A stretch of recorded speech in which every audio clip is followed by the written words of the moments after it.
Cela commence par un rhume banal, mais très vite bébé a les bronches encombrées, il est fatigué, il a moins d'appétit. Pas de doute, c'est la bronchiolite. Premier geste, consulter son médecin. C'est le médecin qui va d'abord évaluer l'état respiratoire de l'enfant, la tolérance de la bronchiolite. Et puis effectivement, le médecin qui aura évalué déjà effectivement le nourrisson à ce stade pourra le confier à un kinésithérapeute qui lui d'ailleurs va poursuivre l'évaluation. La kiné respiratoire est ainsi incontournable. Mais comment se déroule une séance en pratique? Donc la première chose, c'est qu'on déshabille l'enfant. Il faut le regarder respirer. Et on voit comment il respire. On va l'installer sur le dos et on va l'installer sur un plan à 30 degrés. Pourquoi à 30 degrés? Tout simplement pour éviter qu'il régurgite. Ensuite, on va mettre une main sur le thorax et simplement tester la mobilité de la cage thoracique. Globalement, on sait si l'enfant se laisse déprimer, donc s'il se laisse emmener. Quand un bébé a une bronchiolite, la respiration est difficile, il est toujours en train de chercher de l'air parce qu'il n'arrive pas à le souffler. En même temps, on va tester l'intégrité des côtes. On va s'assurer qu'il n'y a pas une douleur.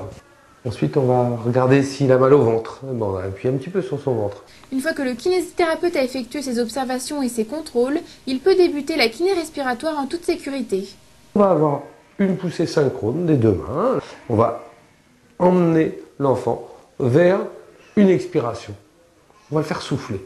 Le faire souffler pour trouver le débit qui va permettre d'entendre la sécrétion qu'il y a dans ses bronches, qui va bouger, et de la faire progresser. Comme vous, quand vous avez un chat dans la gorge, on teste ce qu'on appelle le juste flux. Et là, du coup, les sécrétions remontent, on les entend. Et une petite technique pour déclencher l'atout à l'enfant, il suffit d'appuyer sur la trachée ici, alors soit avec un doigt, soit avec le bord de la main.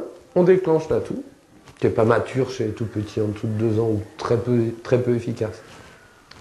Et la sécrétion va se retrouver dans la bouche. Alors là, il y a aussi une petite technique qui permet d'éviter que l'enfant ne ravale cette sécrétion. Donc on va lui bloquer, et là c'est un petit peu impressionnant sur les images parce qu'on lui bloque la déglutition. C'est pas la respiration, c'est la déglutition. On récupère au bord des lèvres avec un petit mouchoir bien propre, usage unique, la sécrétion. Pour les parents, les premières séances de kiné respiratoire sont souvent impressionnantes. Pourtant, ils peuvent être rassurés. Même s'ils pleurent, cela ne fait absolument pas mal à bébé. Un bébé qui est contraint, il s'exprime avec ses mots de bébé, donc il pleure.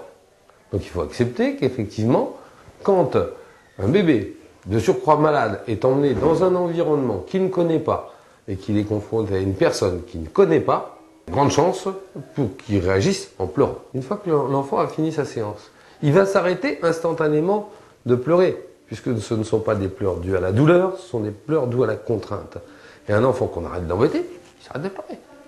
Et là, du coup, il a un bon sourire, il respire mieux, maman et papa sont là, tout va bien. À raison de 4 à 8 séances de kiné respiratoire, bébé devrait guérir de sa bronchiolite en 8 à 10 jours, même si une toux peut persister pendant 2 semaines. L'enfant récupère une respiration normale et les parents retrouvent le sourire.